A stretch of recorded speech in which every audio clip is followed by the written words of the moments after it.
Hi hello ನಮಸ್ಕಾರ ಎಲ್ರಿಗೂ ಮನೆಮದ್ದು ಯೂಟ್ಯೂಬ್ ಚಾನಲ್ಗೆ ಎಲ್ಲರಿಗೂ ಸ್ವಾಗತ. ಇವಾಗ ಕೆಲವೊಂದು ಸರಿ ಏನಾಗುತ್ತೆ, ನಮಗೆ ಎಕ್ಸಸೈಸ್ ಕಡಿಮೆ ಅಂತ ಅನಿಸುತ್ತೆ. ಯಾಕಂದರೆ ನಾವು ಹೊರಗಡೆ ಹೋಗೋದಿಲ್ಲ, ಬರೀ ಮನೆಯೊಳಗೆ ಇರ್ತೀವಿ, ಎಕ್ಸಸೈಸ್ ಮಾಡೋಕ್ಕೆ ಟೈಮ್ ಆಗಲ್ಲ ಏನೋ ಇರಬಹುದು. ಸೊ ಆ ರೀಸನ್ನಿಂದ ಅಥವಾ ಕೆಲವರಿಗೆ ಬೇರೆ ಬೇರೆ ರೀಸನ್ನಿಂದ ಸಂದು ನೋವು, ಮಂಡಿ ನೋವು, ಹಾಗೆ ಕೀಲುಗಳ ನೋವು ಎಲ್ಲ ಬರ್ತಾ ಇರುತ್ತೆ ಅಲ್ವಾ. ಸೊ ಅದನ್ನೆಲ್ಲ ಕಡಿಮೆ ಮಾಡ್ಕೊಳ್ಬೇಕಂದ್ರೆ ನಾವು ಮನೆಯಲ್ಲೇ ಕೆಲವೊಂದು ಮನೆ ಔಷಧಗಳನ್ನು ರೆಡಿ ಮಾಡ್ಕೊಳ್ಬಹುದು ಅಥವಾ ಕೆಲವೊಂದು ಸಿಂಪಲ್ ಟಿಪ್ಸ್ಗಳನ್ನು ಯೂಸ್ ಮಾಡಬಹುದು. ಆ ಟಿಪ್ಸ್ಗಳು ಯಾವುದು ಅಂತ ನೋಡಬೇಕಂತ ಹೇಳಿದರೆ ಈ ವಿಡಿಯೋನ ಪೂರ್ತಿ ನೋಡಿ. ಹಾಗೆ ನೀವು ಯಾರಾದರೂ ಇನ್ನು ನನ್ನ ಚಾನಲ್ನ ಸಬ್ಸ್ಕ್ರೈಬ್ ಮಾಡಿಲ್ಲ ಆದರೆ ಪ್ಲೀಸ್ ಸಬ್ಸ್ಕ್ರೈಬ್ ಮಾಡಿ, ಹಾಗೆ ಪಕ್ಕದಲ್ಲಿರುವ ಬೆಲ್ ಐಕಾನ್ನ ಕ್ಲಿಕ್ ಮಾಡಿ. ನೆಕ್ಸ್ಟ್ ಟಿಪ್ಸ್ ಹೇಳ್ತಾ ಇರೋದು, ಇದಕ್ಕೆ ನಮಗೆ ಒಂದು 4-5 ಸಿಪ್ಪೆ ತೆಗೆದಿಟ್ಕೊಂಡಿರುವಂತಹ ಬೆಳ್ಳುಳ್ಳಿ ಎಸ್ಲು ಬೇಕಾಗುತ್ತೆ. ಇದನ್ನು ಜಜ್ಕೊಳ್ಬೇಕು. ನಾರ್ಮಲ್ ನಾವು ಒಗ್ಗರಣೆಗೆ ಜಜ್ಕೊಳ್ತೀವಲ್ಲ ಆ ಥರ ಜಜ್ಕೊಳ್ಬೇಕು. 4-5 ಎಸ್ಲು ಸಾಕಾಗುತ್ತೆ, ಜಾಸ್ತಿ ಏನೂ ಬೇಡ.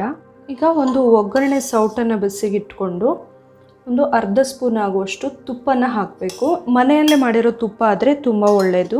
ತುಪ್ಪ ಸ್ವಲ್ಪ ಬಿಸಿ ಆಗ್ತಾ ಇದ್ದಂಗೆ ಅದಕ್ಕೆ ನಾವು ಜಜ್ಜಿ ಇಟ್ಕೊಂಡಿರುವಂತಹ ಬೆಳ್ಳುಳ್ಳಿನ ಹಾಕಬೇಕು. ಇದನ್ನು ನಾವು ನಾರ್ಮಲಾಗಿ ಒಗ್ಗರಣೆಗೆ ಹೇಗೆ ಮಾಡ್ತೀವಲ್ಲ, ಗೋಲ್ಡನ್ ಬ್ರೌನ್ ಬರೋ ತನಕ ಫ್ರೈ ಮಾಡ್ತೀವಲ್ಲ ಆ ಥರ ಫ್ರೈ ಮಾಡಬೇಕು. ತುಪ್ಪದಲ್ಲಿ ಜಜ್ಜಿರೋ ಬೆಳ್ಳುಳ್ಳಿನ ಹಾಕಿ ಇದೀಗ ಚೆನ್ನಾಗಿ ಫ್ರೈ ಆಗಿದೆ ಅಲ್ಲ, ಸ್ಟವ್ ಆಫ್ ಮಾಡಿಕೊಂಡು ಇದು ಸ್ವಲ್ಪ ತಣ್ಣಗಾದ್ಮೇಲೆ ಈ ಬೆಳ್ಳುಳ್ಳಿನ ತಿನ್ನಬೇಕು. ಪ್ರತಿದಿನ ಈ ಥರ ತಿಂತಾ ಇರೋದ್ರಿಂದ ಕೀಲು ನೋವೆಲ್ಲ ಇದ್ದರೆ ಆದಷ್ಟು ಬೇಗನೆ ಕಡಿಮೆ ಆಗುತ್ತೆ. ನೆಕ್ಸ್ಟ್ ಟಿಪ್ಸ್ ಹೇಳ್ತಾ ಇರೋದು, ಇದಕ್ಕೆ 1-1.5 ಇಂಚ್ ಆಗುವಷ್ಟು ಶುಂಠಿನ ತೊಗೊಂಡಿದ್ದೀನಿ. ಇದನ್ನು ಚೆನ್ನಾಗಿ ಜಜ್ಜಬೇಕು. ನಮಗೆ ಅದರ ರಸ ಸಿಗಬೇಕು, ಅಷ್ಟು ತನಕ ಜಜ್ಬೇಕು. ಅದನ್ನು ನೋಡಿದಾಗ ಸರಿಯಾಗಿ ಜಜ್ಕೊಂಡಿದ್ದೀನಿ. ಇದರ ರಸವನ್ನು ಹಿಂಡಿ ತೆಗಿಬೇಕು. ನಾವು ಸ್ವಲ್ಪ ಜಾಸ್ತಿ ಎಲ್ಲ ಮಾಡೋದಿದ್ದರೆ ಮಿಕ್ಸಿಗೆ ಹಾಕ್ಬೋದು, ಆದರೆ ಇಷ್ಟೇ ಹಾಕಿದರೆ ಮಿಕ್ಸಿಯಲ್ಲಿ ಸಿಗಲ್ಲ. ಅದಕ್ಕೋಸ್ಕರ ನಾನು ಜಜ್ಕೊಂಡಿರೋದು. ಇದನ್ನ ಹಿಂಡಿ ರಸವನ್ನು ತೆಕ್ಕೊಳ್ಬೇಕು. ನಮಗೆ ಇನ್ನು ಜಾಸ್ತಿ ರಸ ಬೇಕಂತ ಇಲ್ಲ, 1 ಸ್ಪೂನ್ ಸಿಕ್ಕಿದ್ರೂ ಕೂಡ ಸಾಕಾಗುತ್ತೆ. ಈ ಶುಂಠಿ ರಸನ ನೀವು ಯಾವುದಾದ್ರೂ ಒಂದು ಒಗ್ಗರಣೆ ಸೌಟು ಚಿಕ್ಕದಿದ್ರೂ ಅದಕ್ಕೆ ಹಾಕ್ಕೊಳ್ಬಹುದು, ಇಲ್ಲ ಆದರೆ ಯಾವುದಾದ್ರೂ ಒಂದು ಚಿಕ್ಕ ಸೌಟಿಗೆ ಹಾಕ್ಕೊಳ್ಬೇಕು, ಯಾಕಂದರೆ ಸ್ವಲ್ಪನೇ ಇರೋದಲ್ಲ. ಈಗ ಸ್ಟವ್ ಆನ್ ಮಾಡಿ ಅದನ್ನು ಜಸ್ಟ್ ಬೆಚ್ಚಗೆ ಮಾಡ್ಕೊಳ್ಬೇಕು, ಜಾಸ್ತಿ ಬಿಸಿ ಮಾಡ್ಕೊಳ್ಬಾರ್ದು. ನಮಗೆ ಕೈಯಲ್ಲಿ ಈ ಥರ ಮುಟ್ಟೋಕೆ ಆಗಬೇಕು, ಉಗುರು ಬೆಚ್ಚಗೆ ಮಾಡ್ಕೊಳ್ಬೇಕು. ಇದು ಇವಾಗ ಬೆಚ್ಚಗಾಗಿದೆ, ಇದಿಷ್ಟು ನಮಗೆ ಮುಟ್ಟೋಕೆ ಆಗಬೇಕು, ಅಷ್ಟು ಬೆಚ್ಚಗೆ ಮಾಡಿಕೊಂಡ್ರೆ ಸಾಕು. ಅದನ್ನು ನಮಗೆ ಗಂಟು ಎಲ್ಲಿ ನೋವಿದೆ ಅಲ್ಲ ಅದಕ್ಕೆ ಹಾಕಿ ನಿಧಾನವಾಗಿ ಮಸಾಜ್ ಮಾಡಬೇಕು. ಬೆಚ್ಚಗಿರೋ ಶುಂಠಿ ರಸನ ಎಲ್ಲೆಲ್ಲಿ ಗಂಟು ನೋವು, ಕೀಲು ನೋವೆಲ್ಲ ಇದೆ ಅಲ್ಲಿ ಹಚ್ಚಿ ನಿಧಾನವಾಗಿ ಮಸಾಜ್ ಮಾಡ್ತಾಯಿದ್ರೆ ಡೈಲಿ ಈ ಥರ ಮಾಡೋದ್ರಿಂದ ಕೂಡ ಕೀಲು ನೋವು, ಗಂಟು ನೋವೆಲ್ಲ ಕಡಿಮೆ ಆಗುತ್ತೆ. ನೆಕ್ಸ್ಟ್ ಟಿಪ್ಸ್ ಹೇಳ್ತಾ ಇರೋದು, ಇದಕ್ಕೆ ನಮಗೆ ಐಸ್ ಕ್ಯೂಬ್ ಬೇಕಾಗುತ್ತೆ. ಒಂದು 3-4 ಐಸ್ ಕ್ಯೂಬ್ ಸಾಕು.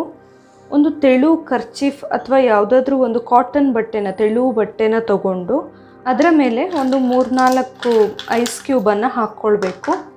ಇದನ್ನು ಗಂಟು ಥರ ಕಟ್ಕೊಳ್ಬೇಕು. ಇದನ್ನು ನಮಗೆ ಎಲ್ಲಿ ಗಂಟು ನೋವೆಲ್ಲ ಇದೆ ಅಲ್ಲ ಅಲ್ಲಿ ನಿಧಾನವಾಗಿ ಈ ಥರ ಇಡ್ತಾ ಹೋಗಬೇಕಾಗತ್ತೆ. ಇನ್ ಕೇಸ್ ದಪ್ಪ ಆಗಿದ್ರೂ ಕೂಡ ಕೆಲವು ಸರಿ ಕೀಲು ನೋವಿಂದೆಲ್ಲ ಊದ್ಕೊಳ್ಳುತ್ತೆ ಅಲ್ವಾ ಸ್ವಲ್ಪ, ಆ ಥರ ಆಗಿದ್ರೂ ಕೂಡ ಕಡಿಮೆ ಆಗುತ್ತೆ.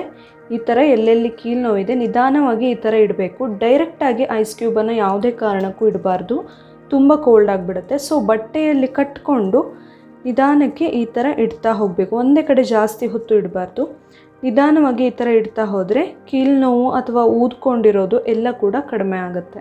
ಸಂದು ನೋವು ಅಥವಾ ಕೀಲು ನೋವು ಕಡಿಮೆ ಮಾಡ್ಕೊಳ್ಳೋದಕ್ಕೆ ಇನ್ನೊಂದು ಬೆಸ್ಟ್ ಮೆಡಿಸಿನ್ ಅಂತ ಹೇಳಿದರೆ ಹುಣಸೆ ಬೀಜ ಇರುತ್ತಲ್ಲ ಅದು. ನಾವು ಹುಣಸೆ ಬೀಜನ ಮುಂಚೆ ಎಲ್ಲ ಚಿಕ್ಕವರಿದ್ದಾಗ ಅದನ್ನ ಸುಟ್ಟು ಅಥವಾ ಹುರಿದು ಎಲ್ಲ ತಿಂತಾಯಿದ್ವಿ, ತಿನ್ನೋಕ್ಕೆ ಚೆನ್ನಾಗಿರುತ್ತೆ. ಆದರೆ ಹೆಲ್ತ್ಗೆ ಕೂಡ ತುಂಬಾ ಒಳ್ಳೆಯದು, ಎಸ್ಪೆಷಲಿ ಸಂಧಿ ನೋವೆಲ್ಲ ಇದ್ದಾಗ. ಸೊ ನಾವೇನು ಮಾಡ್ಬೋದು ಅಂತ ಹೇಳಿದರೆ, ಹುಣಸೆ ಹಣ್ಣಿನ ಬೀಜವನ್ನು ತೆಗೆದಿಟ್ಕೊಂಡು ಸ್ಟೋರ್ ಮಾಡಿ ಇಟ್ಕೊಂಡು ಅದನ್ನು ಚೆನ್ನಾಗಿ ಫ್ರೈ ಮಾಡಬೇಕು. ಫ್ರೈ ಮಾಡಿ ಅದನ್ನ ಪೌಡರ್ ಮಾಡಬೇಕಾಗತ್ತೆ. ಇದರ ಪೌಡರ್ ಮಾಡೋ ವಿಡಿಯೋನ ನಾನು ಆಲ್ರೆಡಿ ಶೇರ್ ಮಾಡಿದ್ದೆ, ಹಾಗೆ ಅದರ ಬೆನಿಫಿಟ್ಸ್ಗಳನ್ನು ಕೂಡ ಡೀಟೇಲ್ ಆಗಿ ಹೇಳಿದ್ದೆ ಒಂದು ವಿಡಿಯೋದಲ್ಲಿ. ಆ ವಿಡಿಯೋ ನೀವು ಇನ್ನೂ ನೋಡಿಲ್ಲ ಆದರೆ ನೋಡಿ. ಸೊ ನಾವು ಹುಣಸೆ ಬೀಜದ ಪೌಡರ್ನ ಈ ರೀತಿ ಮಾಡಿಕೊಂಡು 1 ಲೋಟ ಆಗುವಷ್ಟು ನೀರಿಗೆ 1 ಸ್ಪೂನ್ ಆಗುವಷ್ಟು ಹುಣಸೆ ಬೀಜದ ಪೌಡರ್ ಹಾಕಿ ಚೆನ್ನಾಗಿ ಮಿಕ್ಸ್ ಮಾಡಿ ಕುಡಿಬಹುದು. ಇದರಿಂದ ಕೂಡ ನಮಗೆ ಸಂದು ನೋವು, ಕೀಲು ನೋವೆಲ್ಲ ಕಡಿಮೆ ಆಗುತ್ತೆ. ಇನ್ನೊಂದು ನೆಕ್ಸ್ಟ್ ಟಿಪ್ಸ್ ಅಂತ ಹೇಳಿದರೆ, ಇದನ್ನ ಮನೆ ಔಷಧ ಅಂತ ಆದರೂ ಹೇಳ್ಬೋದು. ನಾವು ಚಿಕ್ಕ ಮಕ್ಕಳಿಗೆ ಕೂಡ ಇದನ್ನ ಯೂಸ್ ಮಾಡ್ಬೋದು ಬೇಕಂದರೆ. ಬಜೆ, ಇದೊಂದು ಬೇರು ನೋಡೋಕ್ಕೆ ಚಿಕ್ಕದಾಗಿರೋದು, ಆದರೆ ತುಂಬಾ ಬೆನಿಫಿಷಿಯಲ್ ಇದು.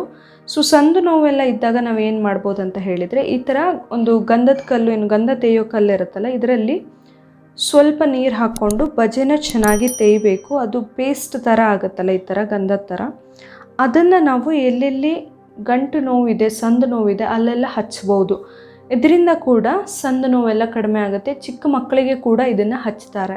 ಇಲ್ಲಿ ಹೇಳಿರುವಂಥ ಟಿಪ್ಸ್ಗಳು ಮತ್ತು ಮನೆ ಔಷಧಗಳು ನಿಮಗೆ ಇಷ್ಟ ಆಗಿದ್ದರೆ ಪ್ಲೀಸ್ ನನ್ನ ಮನೆಮದ್ದು ಯೂಟ್ಯೂಬ್ ಚಾನಲ್ನ ಸಬ್ಸ್ಕ್ರೈಬ್ ಮಾಡಿ, ಹಾಗೆ ಈ ವಿಡಿಯೋನ ಲೈಕ್ ಮಾಡಿ, ಹಾಗೆ ಶೇರ್ ಮಾಡಿ. Thank you.